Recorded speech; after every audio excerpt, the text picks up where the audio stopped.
le retour du Paris Saint-Germain en Ligue des Champions et surtout la première de Kvaratskhelia avec le PSG en LDC. Salut à tous les frérots, j'espère que vous allez bien, bienvenue sur la chaîne. Et aujourd'hui on se retrouve pour une petite vidéo, on se retrouve surtout pour un avant-match Ligue des Champions. On va parler du match Brest-Paris Saint-Germain. Mais avant toute chose, merci à tous ceux qui vont liker, commenter, partager et s'abonner. C'est grâce à vous que j'en suis là. On est parti maintenant pour la vidéo avant-match. Je vais essayer de vous donner le plus de détails rapidement. Le Paris Saint-Germain affronte Brest en Ligue des Champions. Oui, c'est inédit. Depuis le nouveau format tout simplement, les clubs du même championnat ont le droit de se jouer. Et là, le Paris Saint-Germain se déplace à Brest à 18h45. Une horaire que j'aime absolument pas. Match aller le mardi 11 février à 18h45 du coup au stade Roudourou. Parce que Brest n'a pas le droit de jouer dans son stade. Je ne sais pas si c'est dû au nombre de places ou si c'est dû à la façon de comment le stade a été construit. Mais le match va donc se jouer à Guingamp au stade Roudourou. Au niveau des chaînes de retransmission, le match sera disponible sur Canal+ Foot, MyCanal et Canal+ Live 1. On va faire un avant-match complet et ensuite je vous donnerai les cotes. Déjà, on va commencer par les joueurs blessés ou suspendus.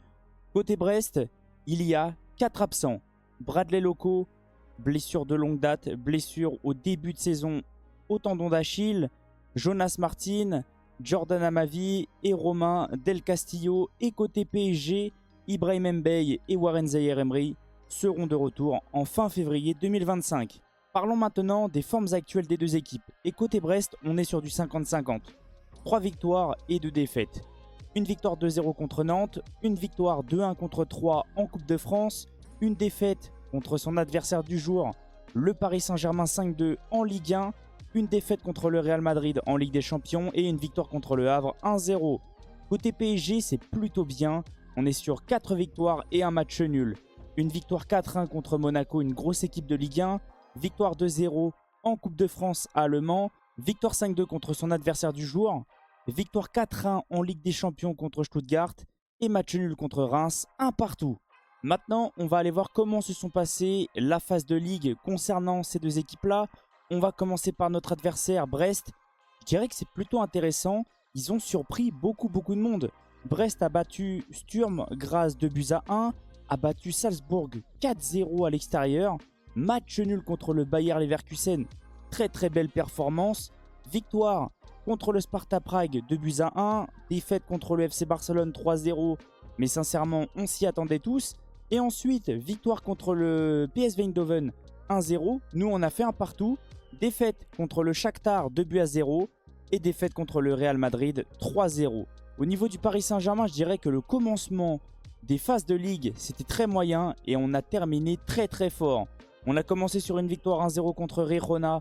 Mais dans les derniers instants, et sincèrement, c'était pas terrible. Défaite à Arsenal 2-0. Match nul contre le PSV 1 partout. Défaite 2-1 contre l'Atlético de Madrid. Ces deux matchs-là, c'était une catastrophe. Déplacement au Bayern Munich, très compliqué. On a réussi à tenir, mais on a perdu 1-0. Et ensuite, c'était un peu mieux. Victoire 3-0 contre Salzbourg.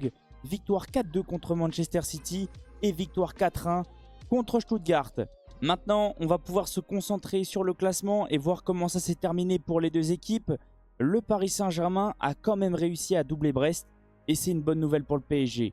Pourquoi ? Parce que le match retour sera au Parc des Princes. Et ça, sincèrement, c'est pas à refuser, c'est pas à minimiser. C'est une très bonne nouvelle pour le PSG. Le PSG a réussi à finir 15e et Brest a fini 18e. Maintenant, on va pouvoir se concentrer sur les face-à-face entre ces deux équipes. Se faire une petite idée de comment ça se passe à chaque fois que les deux équipes se rencontrent. On est quand même sur un gros avantage côté PSG.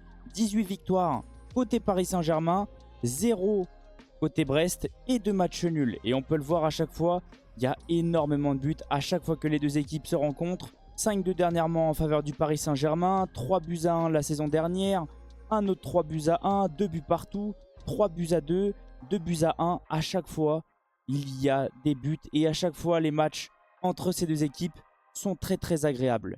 Maintenant que je vous ai présenté un petit peu tout l'avant-match, qu'on s'est fait une petite idée, on va parler des cotes. Mais avant toute chose, pour tous ceux qui parient, faites attention parce que les paris sont dangereux et on le sait tous. Pour tous ceux qui ont moins de 18 ans, les paris sont interdits. La victoire côté Paris Saint-Germain est cotée à 1,36. Le match nul est coté à 5,40. Et la victoire côté Brest est cotée à 7,50. Oui, le Paris Saint-Germain est favori, mais attention, comme j'arrête pas de vous dire, il y a énormément de surprises dans le monde du football et Brest peut surprendre tout le monde. Maintenant que je vous ai fait un petit avant-match, on va pouvoir se concentrer sur la composition que j'aimerais que Luis Enrique mette en place et après je vous donnerai mon pronostic. Avant de regarder la composition que j'aimerais que Luis Enrique mette en place, on va parler des prolongations. Oui, je n'ai pas pris la parole concernant les prolongations du PSG et là je vais vous donner un petit peu mon avis. Le PSG a prolongé déjà son coach, Luis Enrique, notre coach, jusqu'en 2027 et ça c'est une très bonne nouvelle, mais a aussi sécurisé et prolongé ses cadres, Nuno Mendes, Achraf Hakimi et Vitinha. Ça prouve déjà que le club se projette dans l'avenir, mais sécurise aussi nos joueurs qui sont énormément courtisés en Europe. Maintenant, on va pouvoir se concentrer sur la composition. Et moi, je ne sais pas vous de votre côté, mais ce 11 me hype énormément. Oui, je débute comme à chaque fois avec un 4-3-3 habituel. Luis Enrique, de toute façon, débutera en 4-3-3 comme d'habitude. Donnarumma dans les buts, une défense type, les latéraux, Nuno Mendes, Achraf Hakimi, une défense solide, Pacho Marquinhos, un milieu qui change un petit peu, mais moi je trouve que c'est très intéressant. J'aime beaucoup ce que propose Désiré Doué en ce moment. Joao Neves avec Vitinha en 6 et Désiré Doué à droite. Après, comme on le sait, ça peut énormément permuter. On le sait, Luis Enrique aime voir des joueurs qui bougent énormément et pas des joueurs statiques. Et une attaque incroyable. Kvaratskhelia à gauche, Ousmane Dembélé en 9, R9 Dembélé. Vous l'appelez comme vous le voulez, mais en ce moment, il est trop fort. Et à droite, Bradley Barcola. Moi, je trouve que c'est une très très belle équipe. Et selon moi, n'hésitez pas à me dire qu'est-ce que vous ressentez. Moi, je pense que c'est l'équipe qui doit débuter contre Brest. Maintenant, on va parler de mon pronostic. Je ne dirais pas que je suis confiant, mais j'essaie de garder confiance en notre équipe et en notre coach. Il faut quand même garder un petit peu de confiance, même si on a peur, même si oui, c'est la Ligue des Champions. Je vais essayer d'être le plus objectif possible et ne pas manquer de respect à l'adversaire. Mais je vois le Paris Saint-Germain s'imposer sur le score de 3-1. Au niveau des buteurs, je vois un but de Ousmane Dembélé encore une fois, un but de Kvaratskhelia et un but de Achraf Hakimi. Et même, je vais essayer de prendre un risque. Côté Brest, je vois Ajorque marquer. En tout cas, n'hésitez pas à me dire qu'est-ce que vous avez ressenti de l'avant-match. N'hésitez pas à me dire qu'est-ce que vous ressentez du match. Est-ce que vous êtes inquiet, en confiance? Je viendrai vous répondre avec grand plaisir. Et avant de vous lâcher, avant de finir cette vidéo tout simplement, j'aimerais laisser un petit mot à notre adversaire. Maintenant, dans chaque vidéo, je vais parler de notre adversaire. Et je vous souhaite quand même un bon courage parce que vous êtes quand même un club français et qu'on est tous quand même derrière les clubs de Ligue 1. Donc bon courage à vous, mais allez Paris tout de même. Passez une excellente journée, on se retrouve très vite. Ciao les potes et allez Paris.